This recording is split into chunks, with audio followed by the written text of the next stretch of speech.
আসসালামু আলাইকুম।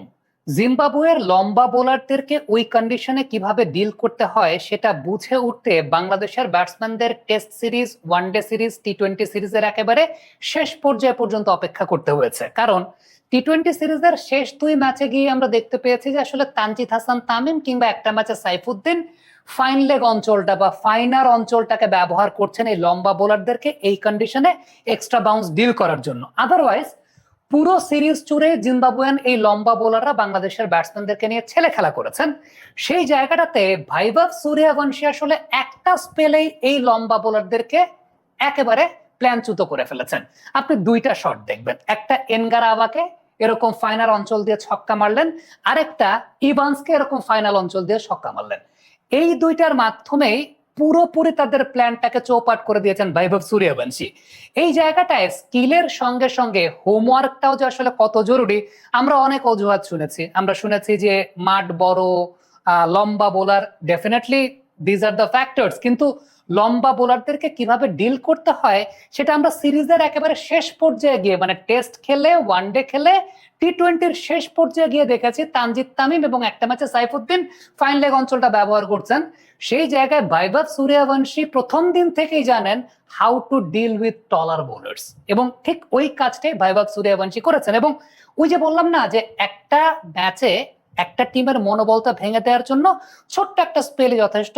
এনগারাবাকে যখন ভাইভব সূর্যবংশী ওই অঞ্চলটা দিয়ে মারলেন, ওই অঞ্চলটা দিয়ে মারার জন্য কি করতে হয়? আপনাকে লেট অ্যাডজাস্টমেন্ট করতে হয়, আপনাকে লেট খেলতে হয়, ওয়েট করতে হয় till the ball come to you. এবং এটার পরের ইমিডিয়েট বলটাই কিন্তু এনগারাবা লেন পরিবর্তন করে ফেলেছেন, কারণ তিনি দেখলেন যে আসলে এ তো জানে আমাকে আসলে কিভাবে খেলতে হবে, ফাইনাল অঞ্চলটা ব্যবহার করতে। জাস্ট সামনে একটা ড্রাইভিং স্লটে বল দিলেন, ভাইভব সূর্যবংশী একদম কোনো পায়ের ব্যবহার করেন নাই। বাট এখানেও যদি আপনি একটা বিষয় খেয়াল করে দেখেন সাইড অ্যাঙ্গেল ভিউ থেকে, এই ড্রাইভটাও শুধুমাত্র হাত দিয়ে করেছেন অনেক লেটে। সো ড্রাইভার বলও মারলেন, শর্ট বলও মারলেন, এনগারাবা আবার শর্ট বলে গেছেন। দেন যেটা করেছেন সেই কাজটা হচ্ছে সরে গিয়ে, অর্থাৎ জায়গায় দাঁড়িয়ে থাকেন নাই। যেটা বাংলাদেশের ব্যাটসম্যানরা থ্রু আউট দ্য সিরিজ ভুল করেছে, জায়গায় দাঁড়িয়ে খেলতে গিয়ে আগে ব্যাট চালিয়ে ভাইভব সূর্যবংশী সেই জায়গাটা সরে গিয়ে এরপরে শটটা মারলেন লং অফ অঞ্চল দিয়ে। ইভান্সকেও কিন্তু ঠিক সিমিলার ওয়েতে ডিল করলেন। এরপরে যখন মুজারাবানি এরপরে বল করতে আসলেন সূর্যবংশীকে, মুজারাবানি আর শর্ট লেন্থে বল দেনই নেই, কারণ জানেন যে ওই শর্ট বা হাইটের অ্যাডভান্টেজ দিতে চাইলে সূর্যবংশী ফাইন লেগ অঞ্চল দিয়ে বলতে মাঠে রাখবে না। দেন তার জন্য খেলাটা একদম পুরোপুরি ইজিয়ার হয়ে গেল, সামনের লেন্থে বল করা হলো। সো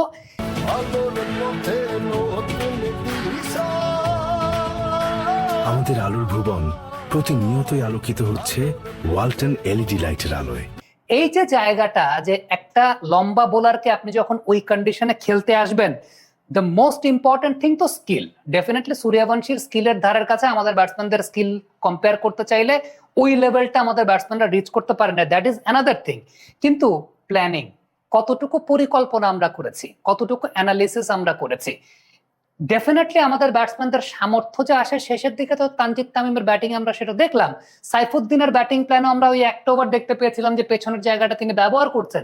তাইলে এই প্ল্যানিংটা আমরা আসলে আগে করতে পারিনি কেন? পুরো সিরিজ ব্যাপী আমরা স্ট্রাগল কেন করলাম? সূর্যবংশী প্রথম দিন থেকে কিভাবে জানেন? This is planning, this is analysis. Even আপনি যদি ঈশান কিষানের এই ইনিংসটার তিনি 16 রান করেছেন সেই পর্যন্ত ওয়াগন হুইলটা লক্ষ্য করে দেখেন, প্রত্যেকটা scoring shot from the fine leg reason. লম্বা বোলারদেরকে ডিল করছেন ফাইন লেগ রিজনটা দিয়ে, ফাইন লেগ অঞ্চলটা দিয়ে। So these are the things, যে একটা সিরিজ খেলতে যাওয়ার আগে আসলে আমরা কতটুকু প্রস্তুতি নিচ্ছি, কতটুকু মানসিকভাবে আমরা ওই সিরিজটার মধ্যে আছি, কতটুকু সেই প্রস্তুতিটা নিয়ে আমরা তাদেরকে খেলতে যাচ্ছি। স্কিল তো ডেফিনেটলি একটা অনেক বড় ফ্যাক্টরের জায়গা, স্কিল তো ম্যাটার করে, কিন্তু ওই যে ওয়ার্ল্ডের টপ লেভেলের টিমের সাথে আমাদের টিমের পার্থক্যের জায়গাটা আমার কাছে ব্যক্তিগতভাবে যেটা মনে হয়, আমরা কোন একটা সিরিজে ঢোকার আগে প্রত্যেকটা সিরিজ বাই সিরিজ আমার যে আসলে পার্টিকুলার প্ল্যানটা থাকা প্রয়োজন, ওই প্ল্যানের জায়গাটাতেই মনে হয় আমরা ঠিকঠাক মতো পেরে উঠি নাই। যে কারণে পরবর্তী সময় আমরা মাঠ বড়র কথা বলেছি, লম্বা বোলিং এর লম্বা বোলারদের এক্সট্রা বাউন্সের এগেনস্টে অ্যাডজাস্টমেন্টের কথা বলেছি, প্র্যাকটিস ম্যাচ না খেলার কথা বলেছি, অনেক কিছু আমরা বলেছি। বাট দিন শেষে আমার কাছে মনে হয় যে most important part is skill, then planning. আমরা প্ল্যানিং এর জায়গাটাই ভুল করেছি। আমি প্রথম যে টেস্টটা আমরা খেলেছি, আমি সেই টেস্ট ম্যাচটা মেনে নিতে পারি, সেই টেস্ট ম্যাচটা আমরা হারতে পারি, মেনে নিতে পারি জেনার অঞ্চলটা ব্যবহার করতে। জাস্ট সামনে একটা ড্রাইভিং স্লটে বল দিলেন, বৈভব সূর্যবংশী একদম কোনো পায়ের ব্যবহার করেন নাই।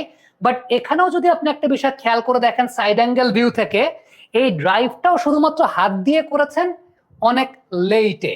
সো ড্রাইভার বলও মারলেন, শর্ট বলও মারলেন, এনগারাবা আবার শর্ট বলে গেছেন, দেন যেটা করেছেন সেই কাজটা হচ্ছে সরে গিয়ে, অর্থাৎ জায়গায় দাঁড়িয়ে থাকেন নাই। যেটা বাংলাদেশের ব্যাটসম্যানরা থ্রু আউট দ্য সিরিজ ভুল করেছে, জায়গায় দাঁড়িয়ে খেলতে গিয়ে আগে ব্যাট চালিয়ে বৈভব সূর্যবংশী সেই জায়গাটা সরে গিয়ে এরপরে শটটা মারলেন লং অফ অঞ্চল দিয়ে। ইভান্সকেও কিন্তু ঠিক সিমিলার ওয়েতে ডিল করলেন। এরপরে যখন মুজারাবানি এরপরে বল করতে আসলেন সূর্যবংশীকে, মুজারাবানি আর শর্ট লেন্থে বল দেনই নেই, কারণ জানেন যে ওই শর্ট বা হাইটের অ্যাডভান্টেজ দিতে চাইলে সূর্যবংশী ফাইন লেগ অঞ্চল দিয়ে বলতে মাঠে রাখবে না, দেন তার জন্য খেলাটা একদম পুরোপুরি ইজিয়ার হয়ে গেল, সামনের লেন্থে বল করা হলো। সো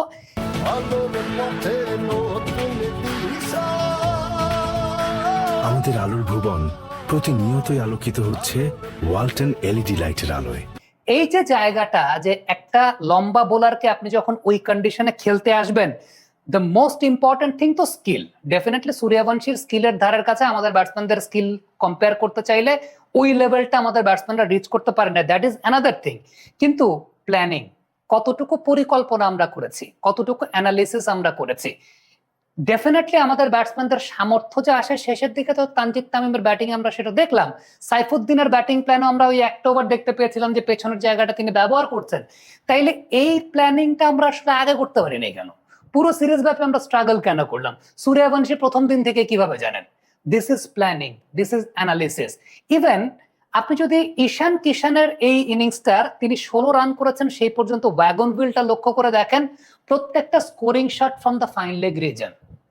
লম্বা বোলারদেরকে ডিল করছেন ফাইন লেগ রিজনটা দিয়ে, ফাইন লেগ অঞ্চলটা দিয়ে।